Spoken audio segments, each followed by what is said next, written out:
Um dos grandes debates da economia atual são as crises e as oportunidades na nova realidade da globalização. E para falar sobre o assunto, estou aqui com o professor Marcos Troirro, que já foi secretário de Assuntos Internacionais do Ministério da Economia, também foi presidente do Banco dos BRICS. Bom dia, professor. Gostaria de começar perguntando o seguinte: o senhor fez um estudo de doutorado na época, 20 anos atrás, na USP, né? Que falava da nova economia. O que o senhor diria hoje a respeito da nova economia? O que é nova economia no mundo de hoje? Uma nova economia significa uma confluência de 3 fatores muito importantes. O primeiro deles é que nós vivemos aquilo que se poderia chamar de uma nova era do talento. Klaus Schwab, fundador do Fórum Econômico Mundial, diz que hoje o fator mais importante, né, dentre os fatores de produção, não é mais o capital, o trabalho, a terra, e até que o nosso sistema econômico não deveria mais se chamar capitalismo, deveria se chamar talentismo, porque o talento foi para o centro das atenções.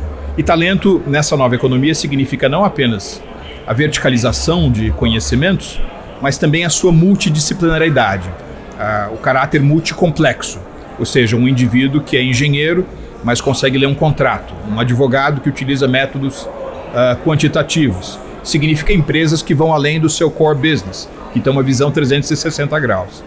E para os países, essa nova era do talento significa a possibilidade de você construir aptidões a partir dos excedentes, onde você tradicionalmente tem as suas vantagens comparativas. Veja o caso dos Emirados Árabes, por exemplo, um país que tradicionalmente era um país produtor de petróleo e hoje consegue uma função de destaque por conta do seu papel relativo na indústria de entretenimento, na indústria financeira, no campo da pesquisa, ciência e tecnologia, ou seja, há uma expansão da noção de talento e das vocações. Uma outra característica dessa nova economia é que talvez a própria noção de agregação de valor deixou de ser vista apenas pela ótica da indústria ou da manufatura. Nós estamos vivendo um mundo em que na nova economia o manufacturing, a manufatura, é crescentemente substituída pela mentifatura, o mindfacture, aquilo que é feito a partir de estratégias de inovação e de criatividade. Como resultado disso, nessa nova economia, um grão de soja, por exemplo, pode ter muito mais tecnologia embutida do que uma peça que vai num veículo protegida, por exemplo, por políticas de substituição de importações. Há uma agregação de valor muito maior em determinados setores da economia. E é também uma nova economia em que nós poderíamos dizer que as redes globais de fornecimento, de produção, estão se reconfigurando, né?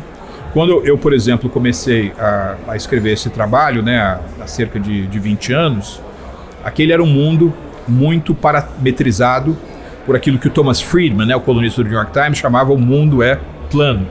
Era um mundo em que uma bola de vôlei era desenhada na Alemanha, o seu couro sintético era feito na Malásia. As distâncias eram menores, eram diminuídas, né? Exatamente. A cola da bola era feita no Vietnã, a bola era montada na China, a embalagem vinha da Tailândia, a empresa de navegação que levava a bola até o seu mercado destino era da Noruega, a agência de publicidade era brasileira, ou seja, até nominalmente você poderia ter na bola a inscrição Made in China.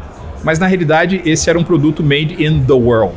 Nessa questão, a pandemia mostrou que existe um problema aí de logística, porque o mundo ficou, muitas fábricas pararam, inclusive no Brasil, nos Estados Unidos, por falta de chips, né? As cadeias globais de valor se mostraram pouco resilientes em alguns setores. O caso dos semiprocessadores, o caso dos alimentos, a logística portuária.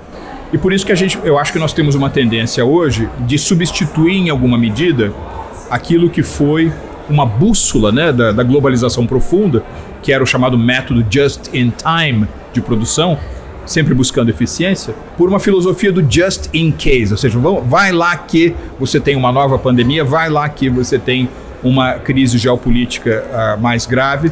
Então os países estão se reordenando de modo a construir essas capacidades, em alguns casos, a meu ver, incorretamente, que podem levar à autarquia e não à autonomia. Porque, na minha opinião, nós estamos vivendo sim uma recessão da globalização, Mas nós vamos entrar numa reglobalização, num novo capítulo da globalização, em que muitas dessas cadeias tradicionais estão sendo reconfiguradas, e isso traz riscos, mas por caso do Brasil, pela ótica brasileira, também muitas oportunidades. Certo. Agora, nessa nova reconfiguração da globalização, na era do conhecimento, o Brasil tem um grande desafio também na área da educação, né? A educação é fundamental, mas tem a dimensão também da pesquisa e do desenvolvimento. Hoje o Brasil destina apenas 1% do seu produto interno bruto para pesquisa e desenvolvimento. A média dos países da OCDE é 2,5%. Uma das razões pelas quais eu acho que o Brasil precisa passar por uma reforma tributária é que hoje a carga tributária do Brasil é cerca de 35% do PIB. Mas a média dos países emergentes é 22%. Imagina que nós fizéssemos a reforma tributária em que a gente pudesse encurtar essa distância. Vários pontos percentuais do PIB poderiam ser apreendidos na forma de investimentos em educação e investimentos em pesquisa, desenvolvimento e inovação, o que seguramente aumentaria a capacidade que o Brasil tem também de depositar patentes na Organização Mundial da Propriedade Intelectual. Uma questão ainda dentro da globalização. O senhor foi um dos interlocutores da negociação do acordo comercial do Mercosul com a União Europeia, considerado um dos acordos de blocos comerciais mais importantes da história da economia mundial. No entanto, esse acordo esbarra hoje em restrições da Europa, considerando a questão ambiental no Brasil, né? Como é que o senhor vê hoje essa negociação do Mercosul com a União Europeia? Tem perspectiva de solução? Clay, aquele foi um momento muito importante, muito especial em 2019, porque nós estávamos num ciclo de governos liberais, tanto no Brasil quanto na Argentina, o que é uma exceção à regra.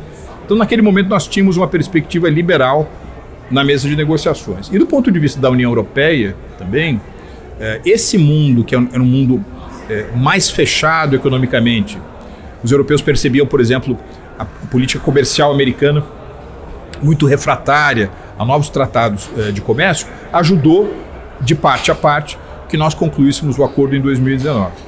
Agora, infelizmente, nós entramos, mais uma vez, nós fomos imantados por essa lógica político-eleitoral, não apenas no Mercosul, mas também na União Europeia. E o ano passado, com o ciclo político no Brasil, o que se viu foi uma retórica de crítica, né, o que tinha sido a administração anterior. Eu acho que os europeus enxergaram ali uma possibilidade de reabrir algumas questões que estavam fechadas desde 2019, e hoje a gente se encontra num impasse de enfim, aparentemente o acordo está sendo reaberto, rediscutido, e tudo isso é bastante mais complexo. A ideia de que a prosperidade é gerada pelo comércio mais livre, pelo maior acesso a investimentos transfronteiriços, são ideias que estão sendo muito criticadas hoje. E a experiência mostra, não é apenas no caso das economias ocidentais, mas também nas economias asiáticas, que talvez o comércio internacional, os investimentos agindo de maneira mais livre, são um grande trampolim da prosperidade. E nesse sentido, o Mercosul e a União Europeia têm tudo, né, para aumentar a capacidade competitiva das duas regiões. Gostaria de fazer mais uma pergunta. O senhor comenta sobre um novo eclipse que vem pela frente, que é a mudança da demografia mundial, né? A China vai passar os Estados Unidos e vai se tornar em breve a maior economia do mundo, já está se tornando a maior economia. Tem mudanças também nas populações. Quais são os países com as maiores populações do mundo? Quais as oportunidades para o Brasil em termos de segurança alimentar, tendo em vista esse crescimento da população global? Nós estamos em 2023, a população mundial é de 8 bilhões de pessoas. Daqui a 25 anos, a população mundial será de 10 bilhões de pessoas. Nós vamos ter um acréscimo líquido de 2 bilhões de pessoas no planeta nesses próximos 25 anos. E uma consequência disso é, quando você cruza essa tendência com a tendência da tônica da economia global vir justamente dos países emergentes, isso significa um deslocamento, na minha opinião, definitivo do mapa de demanda no mundo por alimentos e por energia. Sobretudo se você levar em consideração que quando países de grande demografia crescem de forma muito vertiginosa, a partir de patamares de renda muito baixos, a tendência de destino dessas rendas incrementais é o consumo de mais calorias, é o consumo de mais nutrientes e é o investimento em mais infraestrutura física e energética. Então o Brasil está muito bem posicionado. O pior erro possível que nós poderíamos fazer é estancar o nosso processo de modernização, ou seja, continuar com as reformas estruturais, para que a gente possa se beneficiar não apenas das nossas vantagens comparativas no agro, na energia e na economia verde, mas também, eventualmente, absorver uma parte importante desses capitais industriais que estão saindo, por exemplo, da China e que vão buscar outras jurisdições, outros territórios para continuar essa nova fase de atividade produtiva. O que o Brasil precisa fazer, então, para receber esses novos investimentos? Melhorar o seu ambiente de negócios.